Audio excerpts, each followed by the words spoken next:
النبی صلی اللہ علیہ وسلم فقالت یا رسول اللہ انی نظرت ان اضرب على رأسک بالدف قال اوفی بنظرک قالت انی نظرت ان اذبح بمکان کذا وکذا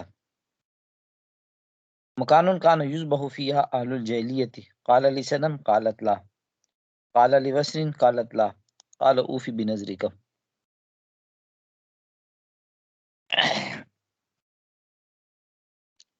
حضرت عمر ابن شعیب اپنے ابا سے اور وہ اپنے دادا سے نقل کر رہے ہیں، ایک دفعہ ایک عورت حضور اکرم صلی اللہ علیہ وسلم کے پاس آئی اور آ کے عرض کرنے لگی اللہ کے رسول، میں نے ایک نظر مانی تھی کہ آپ کے سر کی کہ اگر آپ سلامت واپس آئے تو میں نے دف بجانا ہے۔ حضور صلی اللہ علیہ وسلم نے فرمایا اپنی نظر پوری کر لو۔ یہاں ذہن میں رکھیے، ایک ہوتا ہے ڈھول، یہ ایک الگ چیز ہے۔ ڈھول کے ساتھ ایک وہ ساز ہوتا ہے، باجا ہوتا ہے، گانا ہوتا ہے، ساز ہوتا ہے، یہ ناجائز ہے۔ ایک دف ہوتا ہے جس کے ساتھ یہ کوئی بین باجا ساز ماز کچھ بھی نہیں ہوتا، ایسی ڈھولک نما ایک چیز ہوتی ہے، اس کو بجایا جاتا ہے ہار کے طور پر۔ حضور اکرم صلی اللہ علیہ وسلم ایک مرتبہ ایک جہاد پہ تشریف لے گئے تو اس خاتون نے یہ نظر مانی کہ اگر رسول اللہ صلی اللہ علیہ وسلم واپس آئے، خوشی اگر خیریت سے واپس آ گئے تو میں خوشی کے اظہار کے طور پر دف بجاؤں گی۔ بعد میں خیال آیا کہ پتہ نہیں میں نے یہ نظر غلط تو نہیں مان لی۔ حضور اکرم صلی اللہ علیہ وسلم جب جنگ سے واپس آ گئے تو آپ صلی اللہ علیہ وسلم کے پاس یہ آ کے کہتی ہے اللہ کے رسول، میں نے تو یہ نظر مانی تھی، تو کیا میں اس نظر کو پورا کر سکتی ہوں؟ حضور صلی اللہ علیہ وسلم نے فرمایا ہاں، اس کو پورا کر لو۔ اب یہاں ایک سوال آئے گا ذہن میں آپ کے ذہن میں کہ پیچھے ہم نے ایک اصول پڑھا تھا کہ نظر وہ انسان پہ لازم ہوتی ہے جس کی مثل شریعت میں بطور عبادت موجود ہو۔ اگر ایک چیز بطور عبادت اور ثواب پہلے سے شریعت میں موجود نہیں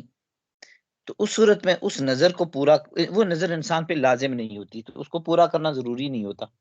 اب یہ دف بجانا کوئی بطور عبادت تو پہلے سے موجود نہیں ہے، یعنی کہیں بھی دف بجانا ثواب تو نہیں ہے۔ دف کی زیادہ سے زیادہ حد یہ ہے کہ چلو بجا لیا تو جائز ہے، بجانا گناہ نہیں ہے، لیکن بجانے میں ثواب نہیں ہے، کوئی اچھی عمل نہیں ہے، اچھا عمل نہیں ہے، لیکن جائز ہے، گناہ نہیں ہے اس میں۔ تو جب ایک کام میں ثواب نہیں ہے تو پھر اس کو بطور نظر لازم کیوں کیا؟ محدثین نے بڑی باریک سی بات اس میں لکھی ہے، وہ یہ فرماتے ہیں کہ یہاں حفاظت ہوئی ہے حضرت محمد عربی صلی اللہ علیہ وسلم کی، آپ صلی اللہ علیہ وسلم خیریت سے واپس آئے ہیں۔ اب اس وجہ سے حضور اکرم صلی اللہ علیہ وسلم کی خیریت سے واپس آنے کے بعد جب یہ خوشی کا اظہار کریں گے، اس میں ایک تو کفار جتنے بھی ہیں ان کفار کو دکھ ہوگا، کفار کو اس بات کے اوپر غم ہوگا، اور کفار کی جو وہ پریشانی کا سبب بنے گا۔ اسی طریقے سے مدینہ کے اندر جتنے منافقین ہیں جو اس فکر میں تھے کہ رسول اللہ صلی اللہ علیہ وسلم جائیں گے تو شہید ہو جائیں گے تو بس یہ جان چھوٹ جائے گی، ان لوگوں کے دلوں کے اوپر بھی اس خوشی کے اظہار سے زخم ہوں گے۔ اس وجہ سے حضور صلی اللہ علیہ وسلم نے یہ اس بنیاد پہ، کیونکہ دف بجانا بجاتے خود ایک جائز وہ ثواب نہیں تھا، لیکن کفار کو دکھ پہنچانا، کفار کو پریشان کرنا، کفار کے دلوں کے اوپر جب وہ تیر چلانا، زخم چلانا، یہ ایک ایسا عمل تھا جو ایک ثواب تھا، اس لیے حضور صلی اللہ علیہ وسلم نے ان سے کہا کہ ایسا کر لو۔ ایک خاتون نے، اسی خاتون نے پوچھا کہ اللہ کے رسول، میں نے ایک نظر مانی تھی، یہ سے ملتا جلتا سوال جیسے کل آخر میں ایک سوال آیا تھا مزار پہ ذبح کرنا۔ کہتی اللہ کے رسول، میں نے ایک نظر مانی تھی کہ اگر یہ کام ہو گیا، فلاں کام ہو گیا، تو ایک فلاں جگہ، ایک مخصوص جگہ ہے، اس جگہ پہ میں ایک جانور جا کے ذبح کروں گی۔ حضور اکرم صلی اللہ علیہ وسلم نے پوچھا کہ زمانہ جاہلیت کے اندر کیا وہاں بتوں کے لیے جانور ذبح ہوتے تھے یا اللہ کے علاوہ کسی دوسری مخلوق کے نام کے اوپر وہاں جانور ذبح ہوتے تھے؟ کہتے نہیں اللہ کے رسول ایسا تو کوئی نہیں تھا، حضور صلی اللہ علیہ وسلم نے فرمایا تب کر لو۔ اب یہاں دو چیزوں کی نظر ہے، ایک نظر ہے جانور ذبح کرنا، اب جانور ذبح کرنا تو عبادت ہے، یہ اسلام کے اندر یہ عبادت کے طور پر موجود ہے، یہ تو نظر لازم ہوگی، لیکن اس کے بیچ میں ایک دوسری چیز اور بھی ڈالی کہ یہ جانور میں نے فلان جگہ جا کے ذبح کرنا ہے۔ اب وہ اس جگہ کے اوپر ذبح کرنا لازم نہیں ہے، کیونکہ اس جگہ میں اسلام نے اس کو کوئی عبادت نہیں کہا ہوا۔ تو صرف دنیا میں ایک جگہ ایسی ہے جہاں جانور کا ذبح کرنا ایک علاقہ متعین ہے، اور وہ ہے منا کا میدان۔ حاجی ذبح کرتے ہیں، انہوں نے منا میں ذبح کرنا ہوتا ہے۔ منا کے علاوہ دنیا میں کوئی ایسی جگہ نہیں جو شریعت نے متعین کی ہو یا یہاں ذبح کریں تو یہاں آپ کو زیادہ ثواب ہوگا، یا یہاں ذبح کرنا آپ کا ثواب ہے، اس سے ہٹ کے کوئی ثواب نہیں ہے۔ اب اس وجہ سے اگر ایک آدمی یہ نظر مان لیتا ہے کہ اگر میرا یہ کام ہو گیا تو میں اتنے غریب لوگوں کو فلان جگہ پہ جا کے کھلاؤں گا، یہ نظر اتنے بندوں کا کھانا یا اتنی مقدار کا کھانا یا اس جانور کا ذبح کرنا، جو بھی مال کی اس نے نظر مانی، یہ تو اس پہ لازم ہو گیا، لیکن وہ جگہ چونکہ شریعت کی طرف سے اس طرح کوئی بھی عبادت کے طور پر موجود نہیں، تو اس وجہ سے اس جگہ کے اوپر جانا ضروری نہیں ہے، آپ کہیں بھی کر سکتے ہیں۔ اب اس بنیاد کے اوپر جو کل کا سوال تھا وہ بھی اس میں آسانی سے حل ہو جاتا ہے کہ اگر ایک آدمی نظر مان لیتا ہے کہ اگر میرا کام ہوا تو میں نے دینا اللہ کے نام پہ ہے، فلاں جو وہ صاحب مزار ہیں وہاں کے لوگوں کو جا کے کھلا دینا ہے، تو اب یہاں اتنی مقدار کی نظر تو اس انسان پہ لازم ہوگی ہے اور اللہ کے نام پہ دینا لازم ہوگی، لیکن اس صاحب مزار کے ارد گرد اس چیز کو جا کے تقسیم کرنا یہ کوئی ضروری نہیں ہے، یہ کہیں پہ بھی کر سکتے ہیں، کہیں پہ بھی، یعنی اس کا پھر بھی وہی اصول ہوگا کہ بہتر یہ کہ اپنے خاندان کے غربا کو دیکھیں، ایک۔ اور دوسری چیز اس حدیث میں جو خاص چیز بیان کی گئی کہ حضور صلی اللہ علیہ وسلم نے پوچھا کہ کیا وہاں پہ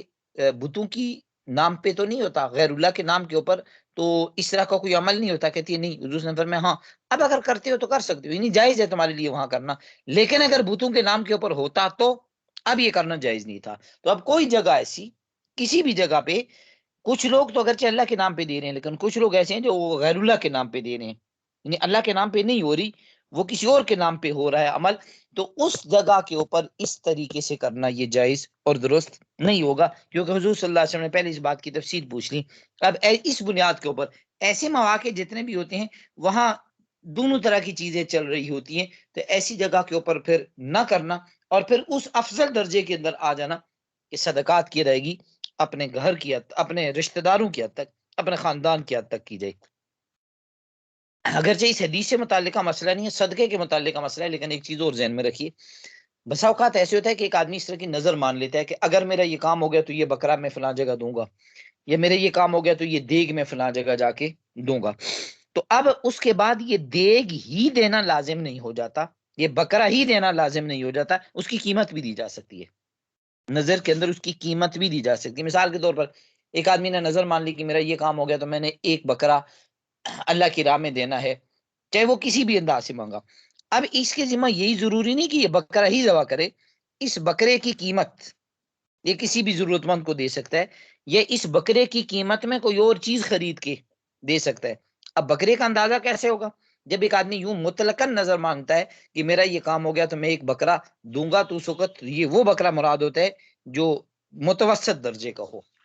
آج کل نظر مان کے پھر اتنا چھوٹا سا لوگ جا کے جب وہ ڈھونڈ رہے ہوتے ہیں کہ جی نظر ہی پوری کرنی ہے نہ شرط ہی پوری کرنی ہے، اس سے شرط پوری نہیں ہوتی، متوسط درجے کا جانور اس میں ہوتا ہے، نہ بہت زیادہ بڑا نہ بہت زیادہ چھوٹا، درمیانے درجے کا، جس کو آپ آسانی سے کہہ سکتے ہو کہ کم از کم وہ جانور ہو جو قربانی لگنے کے قابل ہو۔ اسی طرح کی ایک اور حدیث سے ساتھ آگے حضرت ثابت بن ضحاک فرماتے ہیں کہ نظر رجل علی عہد نبی صلی اللہ علیہ وسلم ان ينحر ابلا ببوانا، کہ حضور صلی اللہ علیہ وسلم کی زندگی میں ایک آدمی نے نظر مان لی کہ میں بوانا نامی جگہ کے اوپر جا کے ذبح کروں گا، جانور اونٹ ذبح کروں گا، اور نظر ماننے کے بعد یہ آدمی حضور صلی اللہ علیہ وسلم کے پاس آیا اور کہنے لگا اللہ کے رسول میں نے یہ نظر مانی تھی۔ حضور صلی اللہ علیہ وسلم نے پوچھا هل كان فيها وثن من اوثان الجاہلیہ، زمانہ جاہلیت میں کبھی بھی یہاں بت تو نہیں رہا؟ اب اگرچہ بت نہیں ہے لیکن پہلے کسی دور میں یہاں کوئی بت تو نہیں تھا؟ کہتے جی نہیں اللہ کے رسول ایسے نہیں تھا۔ حضور صلی اللہ علیہ وسلم نے پوچھا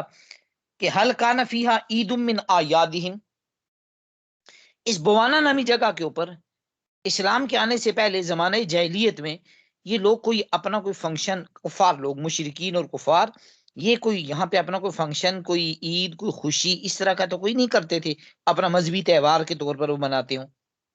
تب اس کے لیے رسول ایسا بھی کچھ بھی نہیں تھا۔ فرمایا ہاں اب اگر ہے تو اس صورت میں تمہارے لیے اس جگہ پہ ذبح کر دینا جائز ہے۔ ہاں لیکن اتنی بات ذہن میں رکھو کہ لا وفا لنظر فی معصیت اللہ، اگر ایسی نظر مان لی کہ جس میں گناہ ہوتا ہے تو اس گناہ والی نظر کو پورا کرنا ضروری نہیں ہوتا۔ اب یہاں پہ اس میں بھی دو چیزیں، ایک چیز ہے جانور ذبح کرنا، یہ تو لازم ہو گیا اس کی نظر کی وجہ سے،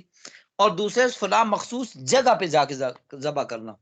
اس مخصوص جگہ پہ ابھی بھی ضروری نہیں ہے، لیکن جائز ہے یا جائز نہیں وہ شرائط دیکھی جائیں گی، کہ اگر اس جگہ پہ کوئی گناہ کا عمل مال کے نذرانے کی صورت میں وہاں نہیں ہو رہا تو پھر تو جائز ہوگا، اور اگر وہاں پہ کچھ گناہ کا عمل موجود ہے تو اس صورت میں وہ کرنا جائز نہیں ہوگا۔ جی کچھ سوال ہو تو پوچھ لیجیے۔